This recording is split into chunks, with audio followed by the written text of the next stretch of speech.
नमस्कार दोस्तों, स्वागत है आपका आपके अपने YouTube चैनल मन अप स्टोरीज में। दोस्तों, कहानी चल रही है तेरा मेरा प्यार और इसके 8 पार्ट अपलोड हो चुके हैं। ये 9वां पार्ट है। त्योहार की वजह से दोस्तों ट्रैवल करना पड़ा, इसलिए पार्ट आने में देरी हुई, उसके लिए क्षमा चाहूँगी। तो चलिए दोस्तों, कहानी को शुरू करते हैं। दिव्यांश बोला, मैं ऐसा नहीं कर सकता आपके साथ। हिना ने दिव्यांश को घूर कर देखा तो दिव्यांश हंस के बोला, तुम्हारे साथ, और हिना मुस्कुरा दी। दिव्यांश ने कहा, मैं तुम्हारे साथ ये सब नहीं कर सकता हूँ, क्योंकि मुझे पता है कि अपने पार्टनर को उसके तरीके से जीने का हक होना चाहिए। अपना कुछ भी डिसीजन उस पर थोपना नहीं चाहिए। हिना ने कहा, मैं आपको समझने लगी हूँ, इसीलिए तो आपको इतना हक दे रही हूँ। दिव्यांश मुस्कुरा के बोला, तब तो ठीक है, जैसा तुम कहोगी वही होगा। हिना ने कहा, भगवान से दुआ करें कि सब कोई मान जाए। दिव्यांश ने कहा, आप ये बातें बोलती हैं ना, तो एक उम्मीद जगने लगती है। हिना ने कहा, मुझे भूख लग रही है। दिव्यांश बोला, मैं आपको छोड़कर नहीं जा सकता हूँ। दिव्यांश छाया को कॉल किया और बोला कि कहाँ हो, अभी तक आई क्यों नहीं। छाया ने कहा, तुम हिना को लेकर आ जाओ, हम सब खाना खा रहे हैं। दिव्यांश ने कहा, ठीक है, आता हूँ। फ़ोन रखने के बाद दिव्यांश हिना से कहता है कि चलो, छाया खाना खाने के लिए बुला रही है। हिना ने कहा, ठीक है, चलिए। दिव्यांश ने कहा, हिना, हम फिर कब मिलें पता नहीं, क्या हम गले मिल सकते हैं। हिना ने कहा, नहीं, सॉरी। दिव्यांश बोला, कोई बात नहीं। दिव्यांश नीचे उतरकर हिना की तरफ से गेट खोल दिया और हिना अपना लहंगा संभालते हुए उतरने लगी। दिव्यांश ने सहारा देने के लिए हाथ आगे बढ़ाया।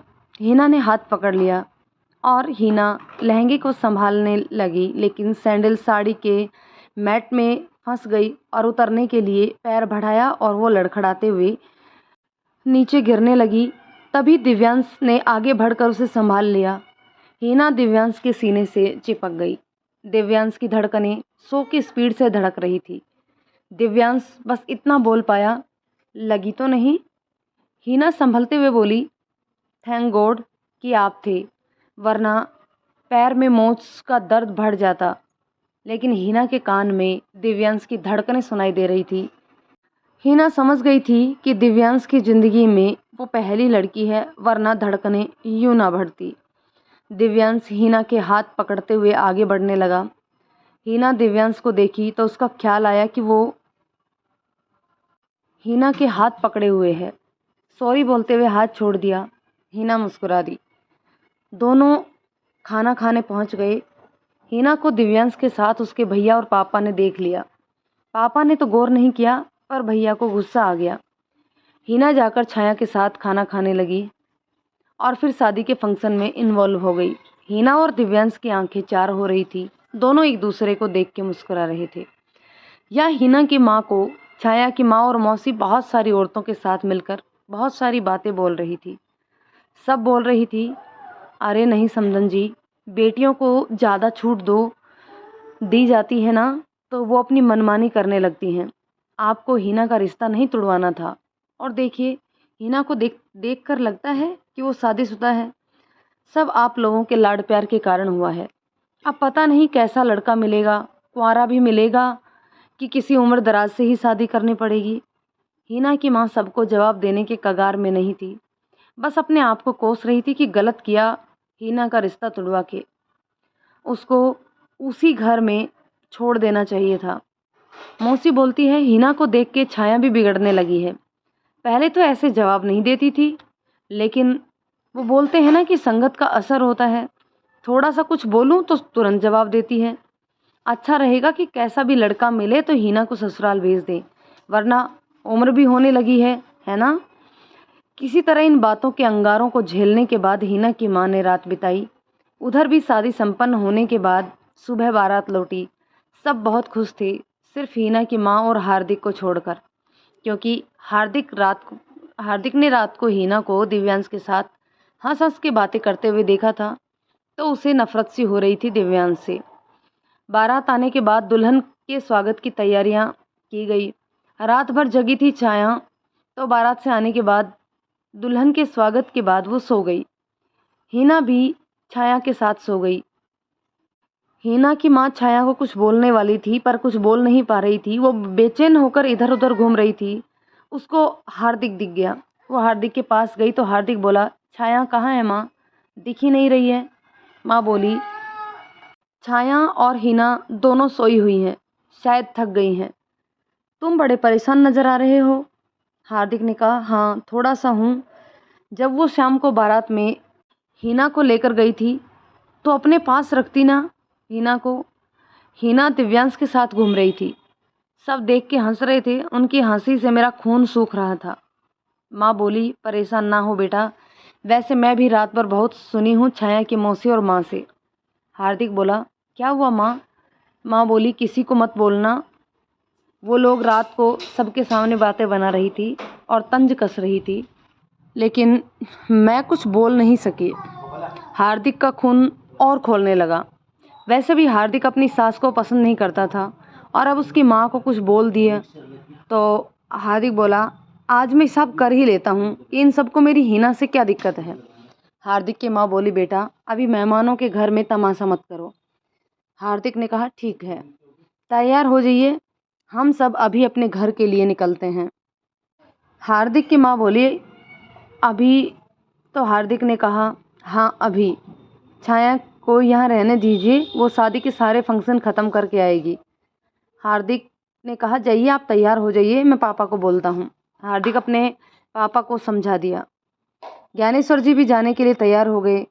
हिना की माँ ने आकर हिना को उठा दिया और तैयार होने के लिए बोलने लगी। हिना ने छाया को उठा दिया। छाया ने देखा कि ये लोग कपड़े और सामान पैक कर रहे हैं तो छाया बोली, कहाँ जाना है अभी? छाया की सास मायूस होकर बोली, बस बेटा अब रात निकल गई है, दिन नहीं निकाल सकती मैं यहाँ।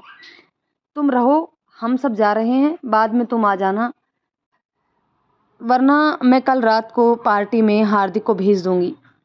छाया रोने लगी कि मम्मी जी, आपके और हिना दीदी के बिना मैं कैसे रहूँगी। हिना के भी आंखों में आंसू थे। वो दिव्यांश से मिलना चाह रही थी, लेकिन पता नहीं बारात में आने के बाद दिव्यांश कहाँ सो गया था। छाया हार्दिक के पास गई तो हार्दिक गुस्से में बोला, आप अपने बाप के घर रहें, हम सब अपने घर में बहुत अच्छे से हैं और आपको हमारी चिंता करने की कोई ज़रूरत नहीं है। छाया समझ ही नहीं पाई कि हुआ क्या है। हिना और उसकी माँ विदा लेकर गाड़ी में बैठ गए। हिना के पापा भी बैठ गए। छाया बोली, मैं भी जाऊंगी, तो उसकी माँ छाया को रोक ली। छाया अपनी माँ और मौसी के चेहरे को देख रही थी। उनके चेहरे में जरा सा भी सिकन नहीं था। छाया गुस्से में उन लोगों के जाने के बाद रूम में घुस के दरवाज़ा अंदर से बंद कर लिया। सब छाया को दरवाज़ा खोलने के लिए बोल रहे थे, लेकिन छाया ने दरवाज़ा नहीं खोला। छाया की नई भाभी को उसके भैया छाया के पास भेजे। वो नई थी तो उसको घर के रवैये के बारे में कुछ पता नहीं था। फिर भी अपने पति के कहने पर वो छाया के पास आकर दरवाज़ा खोलने के लिए बोली। छाया ने अपनी नई भाभी की आवाज़ सुनी तो दरवाज़ा खोल दिया। उसकी नई भाभी अंदर आ गई और छाया से बोली, तुमको क्या हुआ है? तुम्हारे ससुराल वाले गए हैं तो आ जाएंगे ना? छाया बोली, भाभी आपको इस घर के रवैये के बारे में नहीं पता है। इस घर में सब एक से बढ़कर एक हैं। माँ और मौसी ज़रूर कल रात को मेरी सास को कुछ बोली होंगी, वरना मेरी सास इतनी अच्छी है और सुलझी हुई है, कभी गुस्सा नहीं करती है। और छाया अपनी नई भाभी को सब कहानी बता दी और उसको समझा दी कि आप प्लीज़ अपने लिए स्टैंड लीजिएगा और किसी से भी दब के नहीं रहना। बस मर्दों के साथ जुबान ना लड़ाएं, बाकी कोई भी कुछ बोले तो उन्हें जवाब दे दें। मैं मर्दों के साथ जुबान लड़ाने के लिए इसलिए मना कर रही हूँ क्योंकि औरतों के मामले में मर्दों का बोलना ठीक नहीं होता, वरना कोई भी आपको गलत बोले तो आप जवाब दे सकती हैं। छाया की भाभी सब समझ गई। और तो और आज ही सब कुछ जानने के बाद वो और छाया अच्छे वाले दोस्त भी बन गए। दोनों उसी रूम में खाना खाए और नई भाभी छाया के पास ही बैठी रही। दिव्यांश उठा तो उसे भी सब मामला समझ में आ गया। उसने देखा तो मोबाइल में हिना की बहुत सारी मिस कॉल्ड और मैसेज पड़े थे। रोने वाली इमोजी भेज के बोली कि आप प्लीज़ मेरी भाभी का ख्याल रखिएगा, क्योंकि मैं जानती हूँ कि वो हम लोगों के आने के बाद बहुत रोई होगी। दिव्यांश छाया के रूम में गया। दोनों ननद भाभी बेड पे आराम कर रही थी। दिव्यांश दरवाज़ा खटखटाया। छाया ने कहा, कौन? दिव्यांश ने कहा, मैं हूँ दिव्यांश। छाया ने दरवाज़ा खोलने गई तो नई भाभी ने तुरंत से पल्लू लिया और बेड से उठ गई। छाया भाभी को बताई कि दिव्यांश है और ये आपसे छोटा है, आपका देवर। इसके सामने पर्दा लेने की ज़रूरत नहीं है। दिव्यांश ने भाभी को प्रणाम किया और बोला, आप दोनों क्या कर रहे हैं यहाँ? छाया ने कहा, तुमको क्या काम है वो बताओ। दिव्यांश ने कहा, जीजा जी और उनके घर वाले अचानक कैसे चले गए? छाया ने कहा, इस बारे में मैं बात नहीं करूँगी, चलो निकलो, बाय। और दिव्यांश के बाहर निकलते ही दरवाज़ा बंद कर दिया। छाया की नई भाभी बोली, इतना गुस्सा ठीक नहीं है छाया। छाया बोली, भाभी मैं उन सब के बिना नहीं रह सकती। आपको पता है बड़ी भाभी की वजह से मैं 8 साल की शादी में 8 बार भी नहीं आई अपने मायके, क्योंकि मेरा मन ही नहीं करता है। छोटी भाभी ने कहा, तो अब आइएगा, मैं आ गई हूँ ना, अब हर महीने मैं बुलाऊंगी आपको। छाया ने कहा, पता नहीं भाभी, यहाँ रहते रहते आप भी उन लोगों जैसी हो जाएंगी। छोटी भाभी ने कहा, हाँ ये भी हो सकता है, और मुस्कुराने लगी। दिव्यांश बाहर जाकर छाया को हिना के सारे मैसेज स्क्रीनशॉट लेकर भेज दिए। छाया ने मैसेज पढ़े और फिर कुछ रिप्लाई नहीं किया। शाम को भाभी के लिए छाया ने कमरा सजा दिया और अपनी माँ और मौसी से नहीं बात की। रात को हिना का कॉल आया छाया के पास। हिना छाया को सब कह के सुना दी कि क्या की थी छाया की माँ और मौसी छाया की सास के साथ। छाया को बहुत गुस्सा आया, लेकिन वो सोच ली थी कि उन लोगों से कुछ नहीं बोलेगी। छाया ने हिना से कहा कि तुम दिव्यांश से बात करना, बाकी मैं कल या परसों आ जाऊंगी। हिना ने कहा, ठीक है। हिना और दिव्यांश फ़ोन पर बात करने लगे। हार्दिक गुस्से में हिना से पूछना ही भूल गया था कि हिना बारात में दिव्यांश के साथ क्यों घूम रही थी। छाया हार्दिक को फ़ोन करके पार्टी में बुलाई, लेकिन हार्दिक नहीं आया। हार्दिक के मम्मी पापा भी शादी की पार्टी में जाने को बोले, लेकिन हार्दिक ने ससुराल आने से मना कर दिया। शादी खत्म होने के बाद छाया घर में अपनी मौसी और माँ के सामने बोल दी कि अपने बेटे को कंट्रोल में रखें, वो मेरी हिना के पीछे पड़ा है। अगर हिना को बदनाम किया तो मैं उसकी शादी करने के लिए फोर्स करूँगी। फिर जो तुम लोग हिना पर तरस खा रहे हो ना, वही हिना इस घर की बहू बनकर आएगी। छाया की माँ और मौसी शॉक में आ गई। वो लोग बोलने लगी, हम जानते थे उसके लक्षण ठीक नहीं थे। छाया ने कहा, अच्छा अपने बेटे को पूछो ना। उसकी माँ और मौसी मेहमानों के जाने के बाद घर में बोलने लगी तो दिव्यांश सबके सामने बोल दिया कि मैं हिना से शादी करूँगा, क्योंकि अगर आप लोग तैयार हुए तो ठीक है, वरना मैं कोर्ट में जाकर शादी करूँगा।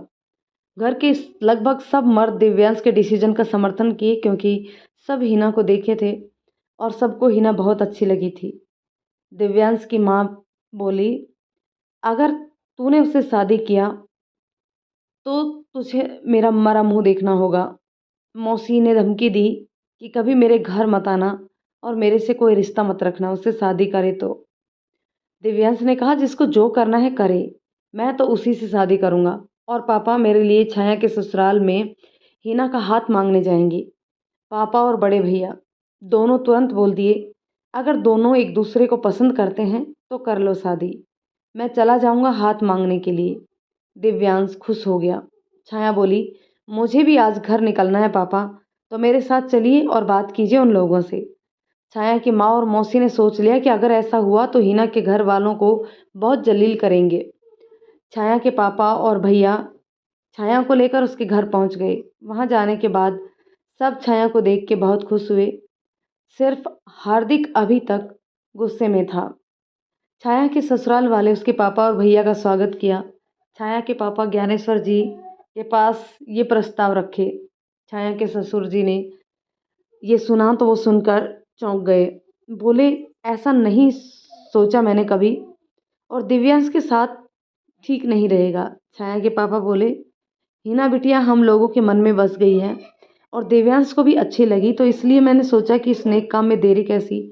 हार्दिक सामने से रिश्ते के लिए मना कर दिया। छाया हार्दिक को कुछ बोलना चाही तो हार्दिक ने छाया को उंगली दिखाते हुए बोला, आप चुप रहो। ज्ञानेश्वर जी बोले, समधी जी, हम लोगों को थोड़ा वक्त दें, मैं हिना से भी पूछ लूँगा, फिर आप लोगों को बताऊँगा। छाया के पापा बोले, हाँ ठीक है, कोई बात नहीं, घर के ही बच्चे हैं दोनों, जब चाहे शादी होगी। फिर दोनों ने विदा ले ली। हिना सुन के सोच में पड़ गई। वो सोच ही नहीं पा रही थी कि इतनी जल्दी सब कुछ हो जाएगा। हार्दिक को मनाने के लिए छाया उसके रूम में गई। हार्दिक ने कह दिया, मैं उस घर में अपनी बहन को नहीं दूंगा। उस घर में सब जाहिल इंसान भरे पड़े हैं। छाया को बुरा लगा, लेकिन छाया उस समय कुछ नहीं बोली। बस इतना बोली कि ये शादी तो होगी ही, क्योंकि हिना दीदी को भी देव्यांश पसंद है, और आप बीच में इस तरह बोलेंगे तो हमारे रिश्ते खराब होंगे, क्योंकि मैं तो शादी करवा ही दूंगी माँ पापा को मना के। हार्दिक बोला, इससे पहले कि मैं लिमिट क्रॉस कर दूं, इस रूम से निकल जाओ तुम। छाया आंखों में आंसू लिए रूम से बाहर आ गई। बाहर हिना और उसकी सास सब बातें सुन रही थी। हिना को देखते ही छाया की आंखों में आए आंसू तुरंत पहुंच लिए और बोली, आप लोग क्या कर रहे हैं यहाँ? हिना छाया के पास आ गई और छाया को लेकर अपने रूम में चली गई। और हार्दिक की माँ हार्दिक के पास गई और बोली, तुम जितने बड़े हो, पढ़े लिखे हो, बात करने का तजुर्बा है तुम्हें, तो फिर ये मूर्खों वाली हरकत बहू के सामने क्यों की? बहू के घर वाले अच्छे हैं या बुरे, आखिर हैं तो उसके अपने ही ना। वो लोग जाहिल हैं, इसका सर्टिफिकेट थोड़ी ही मांग रही थी वो तुमसे, जो तुमने छाया को इस तरह बोल दिया। हार्दिक ने कहा, माँ जाइए अभी आप यहाँ से, मुझे क्या बोलना है क्या करना है मैं जानता हूँ। आपका और पापा का ही लाड प्यार ने उसको बिगाड़ कर रखा है। सही कहते हैं लोग कि बेटी और बहू को सिर पर नहीं बिठाना चाहिए, जग हंसाई करवा देती हैं समाज में। हार्दिक की माँ गुस्साते हुए बोली, देखो, कुछ ऐसा मत बोलो हार्दिक कि मुझे नफरत लगे कि तुम मेरे बेटे हो। हार्दिक माँ को देख के आंखें लाल हो गई। माँ वहाँ से निकल गई। हिना छाया को ले जाकर अपने गले से लगाकर बोली, माफ़ कर दीजिए भाभी, भैया वैसे मेरी वजह से आपको इस तरह से बोले। अगर भैया नहीं चाहते तो मैं नहीं करना चाहूँगी दिव्यांश से शादी, पर प्लीज़ आप दोनों एक दूसरे से रिश्ता खराब ना करें। छाया ने कहा, मुझे उनकी बातों का बुरा नहीं लगा। हिना तुम परेशान ना हो, और करना तो पड़ेगा ही तुमको उससे शादी, क्योंकि दिव्यांश बहुत अच्छा है, तुम्हारा बहुत ख्याल रखेगा। हिना रोने लगी। छाया बोली, देख हिना, मुझे ना तुमसे ज़्यादा रोने का मन कर रहा है, तो प्लीज़ तुम चुप रहो वरना मैं रोना चालू कर दूंगी। हिना चुप हो गई। हिना की माँ आई और अपनी बहू से बोली, माफ़ करना बेटा, ये पागल हो गया है, तुमको गुस्से में कुछ भी बोल दिया। छाया ने कहा, माफ़ी तो मुझे मांगनी चाहिए मम्मी जी, मेरी माँ आपको इतना कुछ बोल दी लेकिन आप कुछ नहीं बोली उनको। हिना उठ के किचन में गई और खाना निकाल के हार्दिक के रूम में जाकर रख दिया और बोली, भैया खाना खा लीजिए। हार्दिक ने कहा, मुझे भूख नहीं है, जाओ यहाँ से। हिना ने हार्दिक हिना हार्दिक के पास गई और घुटनों के बल बैठकर हार्दिक के पाँव के सामने बैठ गई। हार्दिक ने कहा, ये क्या कर रही हो? हिना ने कहा, भैया आज तक मैं आपसे कुछ नहीं मांगी, आप जो बोले वैसे जैसे बोले मैंने हाँ कर दी। आप बचपन से मेरी खुशी पहले देखते हैं, फिर अपनी खुशी देखते हैं। मैं गर्व करती हूँ कि आप मेरे भैया हैं, लेकिन भैया मैं आपसे एक रिक्वेस्ट करना चाहती हूँ कि आप जो भी डिसीजन लेंगे मैं वही करूँगी, लेकिन प्लीज़ आप भाभी को या उनके घर वालों के लिए अपशब्द ना निकालें। वक्त निकल जाता है लेकिन दिए हुए जख्म सुराग बनकर लोगों के दिलों में जलते रहते हैं। इसलिए भैया आप मेरी वजह से अपना रिश्ता भाभी के साथ खराब ना करें।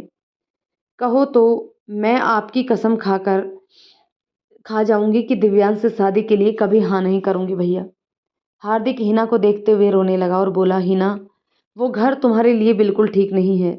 उस घर में किसी का भी दिमाग ठीक नहीं है। वो गांव ही जाहिल औरतों की तरह लड़ाई करना, चुगली करना उनका काम है। दिन भर घर में एक दूसरे की बुराई में ही उनका वक्त निकलते हैं।